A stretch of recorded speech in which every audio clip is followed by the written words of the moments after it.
this is Astrid with Kanen Coffee, and I've got this Jura A9 here. It came in for a warranty repair. So I replaced a coffee chute that's inside of the machine by the brew unit.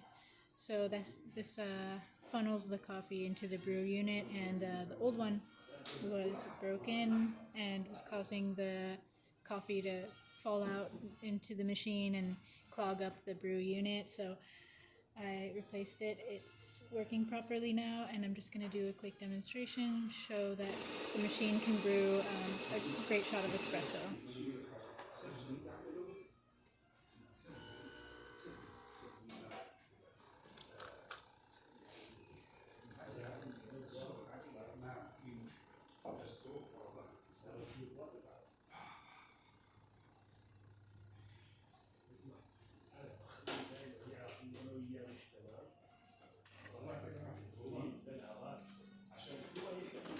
Alright, there we've got our shot of espresso, and that's about it for this video. So if you like the video, please subscribe to the channel and hit the like button.